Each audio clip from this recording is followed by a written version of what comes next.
ಉತ್ತರ ಕರ್ನಾಟಕ ರೆಸಿಪಿ ನೋಡಾಕತ್ತಿರೋ ಎಲ್ಲ ವೀಕ್ಷಕರಿಗೂ ನಿಮ್ಮ ಮನೆ ಮಗಳು ತ್ರಿವೇಣಿ ಪಾಟೀಲ್ ಮಾಡುವ ನಮಸ್ಕಾರಗಳು. ನಮ್ಮ ಸಬ್ಸ್ಕ್ರೈಬರ್ ಒಬ್ಬರು ತುಂಬ ದಿನದಿಂದ ಕೇಳಾಗ್ತಿದ್ರು ನುಗ್ಗೆ ಸೊಪ್ಪಿನ ಪಲ್ಯ ಮಾಡಿ ತೋರಿಸ್ರಿ, ನುಗ್ಗೆ ಸೊಪ್ಪಿನ ಪಲ್ಯ ಮಾಡಿ ತೋರಿಸ್ರಿ ಅಂಥೇಳಿ. ಹಾಗಾಗಿ ನಾನು ಅವ್ರಿಗೋಸ್ಕರ ಇವತ್ತು ನುಗ್ಗೆ ಸೊಪ್ಪಿನ ಪಲ್ಯ ಮಾಡಿ ತೋರಿಸ್ತೀನಿ ರೀ. ಆ ಪಲ್ಯ ಹೆಂಗೆ ಮಾಡ್ದಂತೆ ನೋಡ್ಕೊಂಬರೋಣ ಬರ್ರಿ. ಮಧ್ಯದಾಗಿ ಒಂದು ಪಾತ್ರೆ ಇಟ್ಕೊತೀನಿ ರೀ. ಇದು ನುಗ್ಗೆ ಸೊಪ್ಪ ಈ ರೀತಿ ಇರ್ತೈತೆ ನೋಡ್ರಿ. ನಾನು ಬಿಡಿಸಿ 2-3 ಸಲ ತೊಳೆದು ರೆಡಿ ಮಾಡಿ ಇಟ್ಕೊಂಡೀನಿ ನೋಡ್ರಿ. ಈ ರೀತಿ ಆಗೈತೆ ನೋಡ್ರಿ. ಇದು ತೊಳೆದಿರೋಕೆ ಒಂದೊಂದು ಎಲೆ ಅಂಟ್ಕೊಂಡಿದ್ದಾವ್ರಿ. ಈ ಚಿಕ್ಕ ಚಿಕ್ಕ ಕರಿಬೇವು ಇರ್ತೈತಲ್ರಿ, ಆ ರೀತಿ ಇರ್ತೈತೆ ರೀ. ಈ ನುಗ್ಗೆ ಸೊಪ್ಪಿನ ಪಲ್ಯನ ಹೆಂಗೆ ಮಾಡ್ತೀನಿ ಅನ್ನೋದು ಗೊತ್ತಾಗ್ಬೇಕು ಅನ್ನೋದಾದ್ರೆ ಸ್ಕಿಪ್ ಮಾಡಲಾರ್ದೆ ಪೂರ್ತಿ ವಿಡಿಯೋ ನೋಡ್ರಿ, ನಿಮಗೆ ಗೊತ್ತಾಗ್ತೈತೆ. ಈಗ ಪಾತ್ರೆ ಇಟ್ಟಿನಲ್ರಿ, ಈಗ ಇದಕ್ಕೊಂದು ಸ್ಪೂನ ಎಣ್ಣೆ ಹಾಕೋತೀನಿ ರೀ. ಒಗ್ಗರಣೆಗೆ ಬೇಕಾಗಷ್ಟು ಎಣ್ಣೆ ಹಾಕೊಂಡ್ರೆ ಸಾಕ್ರಿ. ಇದು ಎಣ್ಣೆ ಬಿಸಿ ಆಗಲ್ರಿ. ಈಗ ನೋಡ್ರಿ ಎಣ್ಣೆ ಬಿಸಿ ಆಗೈತಿ. ನಾವು ಒಂದು ಸ್ವಲ್ಪ ಸಾಸಿವೆ ಹಾಕೋತೀನಿ ನೋಡ್ರಿ, ಸ್ವಲ್ಪ ಜೀರಿಗೆ ಹಾಕೋತೀನಿ ರೀ. 2 ಹಸಿಮೆಣ್ಸಿನ್ಕಾಯಿ ಕಟ್ ಮಾಡ್ಕೊಂಡ್ರೆ ಅವು ಹಾಕೋತೀನಿ. ನೀವು ಬೇಕಾದ್ರೆ ಒಣ ಮೆಣಸಿನ್ಕಾಯಿ ಆದರೂ ಹಾಕೋಬೋದು, ಅದು ಖಾರ ಪುಡಿ ಆದರೂ ಹಾಕೋಬೋದು ರೀ. ಒಂದು ಉಳ್ಳಾಗಡ್ಡಿ ಸಣ್ಣ ಕಟ್ ಮಾಡ್ಕೊಂಡು ಉಳ್ಳಾಗಡ್ಡಿನೂ ಹಾಕೋತೀನಿ ನೋಡಿರಿ. ಒಂದು ಸ್ವಲ್ಪ ಬೆಳ್ಳುಳ್ಳಿ ಜಜ್ಜಿ ಇಟ್ಕೊಂಡು ಬೆಳ್ಳುಳ್ಳಿನೂ ಹಾಕೋತೀನಿ ರೀ. ಸ್ವಲ್ಪ ಕರಿಬೇವು ಹಾಕೋತೀನಿ ರೀ. ಇದೆಲ್ಲ ಚಲೋ ಹೊತ್ತಿಗೆ ಫ್ರೈ ಮಾಡ್ಕೋತೀನಿ ರೀ. ನೀವು ಅಷ್ಟೇ ಇಷ್ಟೇ ಅಂತೇಳಿದ್ರೆ ಹೆಚ್ಚು ಕಮ್ಮಿ ಮಾಡ್ಕೋಬೋದು. ನಂದು ಒಂದು ಕಟ್ಟ ನುಗ್ಗೆ ಸೊಪ್ಪಿತ್ತು, ಹಾಗಾಗಿ ನಾನು ಇಷ್ಟ ಹಾಕೊಂಡೇನಿ ನೋಡಿರಿ. ಇದು ಉಳ್ಳಾಗಡ್ಡಿ ಬೆಳ್ಳುಳ್ಳಿ ಹಸಿಮೆಣ್ಸಿನ್ಕಾಯಿ ಎಲ್ಲ ಚಲೋ ಹೊತ್ತಿಗೆ ಫ್ರೈ ಆಗ್ಬೇಕು ರೀ. ನೀವು ಹಸಿಮೆಣ್ಸಿನ್ಕಾಯಿ ಬಾಯಿಗೆ ಸಿಗ್ತಾವೆ ಬೇಡಪ್ಪ ಅಂತಂದ್ರೆ ಅದು ಖಾರದ ಪುಡಿನೂ ಹಾಕ್ಕೋಬೋದು ರೀ. ನೀವು ಒಗ್ಗರಣೆಗೆ ಕಡಲೆಬೇಳೆ ಉದ್ದಿನಬೇಳೆನೂ ಹಾಕ್ಕೋಬೋದು ರೀ. ಅವು ಕಡಲೆಬೇಳೆ ಉದ್ದಿನಬೇಳೆ ಬಾಯಿಗೆ ಸಿಗ್ತಾವಂತೆ ನಾನು ಸ್ಕಿಪ್ ಮಾಡೀನಿ. ನೀವು ಬೇಕಂದ್ರೆ ಹಾಕೊಂಡು ಮಾಡ್ಕೊರಿ. ಈಗ ನಾನು ಡೈರೆಕ್ಟ್ ಸೊಪ್ಪು ಇದ್ರೆ ಹಾಕಿ ಬೇಯಿಸ್ಕೊತೀನಿ. ನೀವು ಬೇಕಾದ್ರೆ ಕುಕ್ಕರಲ್ಲಿ ತೊಗರಿಬೇಳೆ ಜೊತೆಗೆ ನುಗ್ಗೆ ಸೊಪ್ಪು ಬೇಯಿಸ್ಕೊಂಡು ಮಾಡ್ಕೋಬೋದು ರೀ. ಹಾಗೆ ಮಾಡ್ಬೇಕು ಹಿಂಗೆ ಮಾಡ್ಬೇಕಂತೇನಿಲ್ಲ, ವೆರೈಟಿ ಮಾಡ್ತಾರೆ. ಇದು ನುಗ್ಗೆ ಸೊಪ್ಪು ಆರೋಗ್ಯಕ್ಕೆ ತುಂಬ ಒಳ್ಳೇದು ರೀ. ನಿಮ್ಗೆ ವಿಡಿಯೋದಾಗ ನೋಡಿದ್ರೆ ಗೊತ್ತಾಗ್ತಿರ್ಬೇಕು ರೀ. ಉಳ್ಳಾಗಡ್ಡಿ ಹಸಿಮೆಣ್ಸಿನ್ಕಾಯಿ ಕರಿಬೇವು ಬೆಳ್ಳುಳ್ಳಿ ಎಲ್ಲ ಫ್ರೈ ಆಗ್ಯಾವ ನೋಡಿರಿ. ಈ ರೀತಿ ಫ್ರೈ ಆಗ್ಬೇಕು ರೀ. ಈಗ ಇದಕ್ಕೊಂದು ಸ್ವಲ್ಪ ಅರಿಶಿನ ಪುಡಿ ಹಾಕೋತೀನಿ.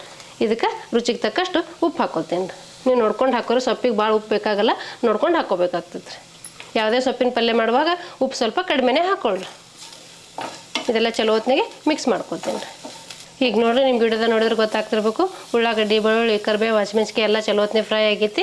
ನಾ ಈಗೇನು ನುಗ್ಗೆ ಸೊಪ್ಪು ಇಟ್ಕೊಂಡಿಲ್ರಿ, ಅದು ಹಾಕ್ಕೋತೀನಿ ನೋಡಿರಿ. ಇದನ್ನು ಚಲೋ ಹೊತ್ತಿಗೆ ಫ್ರೈ ಮಾಡ್ಕೋಬೇಕು. ಇದು ಹಾಕಿದಾಗ ಎಷ್ಟು ಇರ್ತೈತಿ, ಈಗ ಬೇಯಿದ ಮೇಲೆ ಕರಗಿ ಸ್ವಲ್ಪ ಹಾಕ್ತೈತಿ. ನಾವು ಯಾವುದೇ ಸೊಪ್ಪಿನ ಪಲ್ಯ ಮಾಡಾಗ ನೀರು ಹಾಕ್ಕೊಳ್ಳಲ್ರಿ. ಈ ಸೊಪ್ಪಿನ ಪಲ್ಯ ಮಾಡಾಗ ಸ್ವಲ್ಪ ನೀರು ಹಾಕೋಬೇಕಾಗ್ತೈತಿ. ಯಾಕಂದ್ರೆ ಇದು ಸ್ವಲ್ಪ ಬಿರುಸಿರ್ತೈತಿ, ಬೇಯಬೇಕು. ಹಾಗಾಗಿ ನಾವು ಸ್ವಲ್ಪ ನೀರು ಹಾಕ್ಕೋತೀನಿ. ಸ್ವಲ್ಪ ನೀರು ಹಾಕ್ಕೋತೀನಿ. ಇದೊಂದು ಸ್ವಲ್ಪ ಬೇಯಿಲ್ರಿ, ಒಂದು 2-3 ನಿಮಿಷ ಬೇಯಿಲ್ರಿ.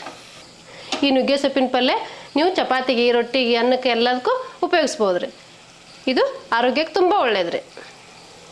ಈಗ ನಾನು 2 ನಿಮಿಷ ಬೇಯಿಸ್ಕೊಂಡಿನಿ. ಈ ರೀತಿ ಆಗೈತೆ ನೋಡಿರಿ.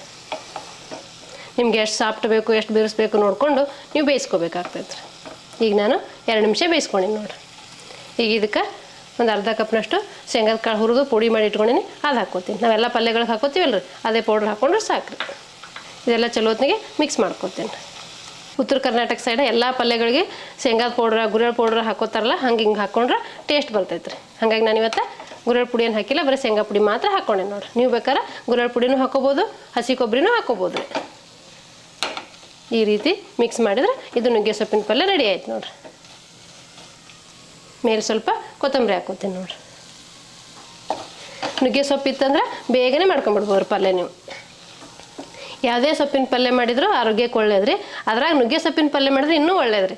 ನಿಮಗೇನಾದ್ರು ನುಗ್ಗೆ ಸೊಪ್ಪು ಸಿಕ್ತಂದ್ರೆ ಈ ರೀತಿ ಪಲ್ಯ ಮಾಡ್ಕೊಂಡು ಊಟ ಮಾಡ್ಬೋದು ರೀ. ಈಗ ಇದು ಪಲ್ಯ ರೆಡಿ ಆಯ್ತು ನೋಡಿರಿ. ನೀವು ರೊಟ್ಟಿ ಜೊತೆಗೆ, ಚಪಾತಿ ಜೊತೆಗೆ, ಅನ್ನ ಜೊತೆಗೆ ಯಾವುದಕ್ಕಾದ್ರೂ ಸರ್ವ್ ಮಾಡ್ಬೋದು ರೀ. ನಮ್ಮ ಮನ್ಯಾಗ ಸಜ್ಜಿ ರೊಟ್ಟಿ ಇದ್ದು ರೀ, ಹಾಗಾಗಿ ನಾನು ಸಜ್ಜಿ ರೊಟ್ಟಿ ಜೊತೆಗೆ ಸರ್ವ್ ಮಾಡಕತ್ತೀನಿ. ನಿಮ್ಮ ಮನ್ಯಾಗ ಯಾವ ರೊಟ್ಟಿ ಇರ್ತಾವೆ ನೋಡ್ಕೊಂಡು ನೀವು ಆ ರೊಟ್ಟಿ ಜೊತೆ ಸರ್ವ್ ಮಾಡ್ಬೋದು. ಜೋಳದ ರೊಟ್ಟಿ ಜೊತೆ, ಸಜ್ಜಿ ರೊಟ್ಟಿ ಜೊತೆ, ಚಪಾತಿ ಜೊತೆ, ಅನ್ನ ಜೊತೆ ಯಾವುದಕ್ಕಾದ್ರೂ ಸರ್ವ್ ಮಾಡ್ಬೋದು. ನನಗೆ ನುಗ್ಗೆ ಸೊಪ್ಪಿನ ಪಲ್ಯ ಏನು ಮಾಡ್ಕೊಂಡಲ್ರಿ, ಅದು ಸರ್ವ್ ಮಾಡ್ತೀನಿ ನೋಡಿರಿ. ನೋಡಿದಿಲ್ರಿ ವೀಕ್ಷಕರೇ, ಬೇಗ ಮತ್ತು ಸುಲಭವಾಗಿ ನುಗ್ಗೆ ಸೊಪ್ಪಿನ ಪಲ್ಯ ಮಾಡೋದನ್ನು. ಈ ನುಗ್ಗೆ ಸೊಪ್ಪಿನ ಪಲ್ಯ ಮಾಡೋ ಪದ್ಧತಿ ನಿಮ್ಗೆ ಇಷ್ಟ ಆಗಿತ್ತಂದ್ರೆ ಒಂದು ಲೈಕ್ ಮಾಡಿರಿ, ಶೇರ್ ಮಾಡಿರಿ, ಕಮೆಂಟ್ ಮಾಡಿರಿ, ಸಬ್ಸ್ಕ್ರೈಬ್ ಆಗಿರಿ. ಧನ್ಯವಾದಗಳು.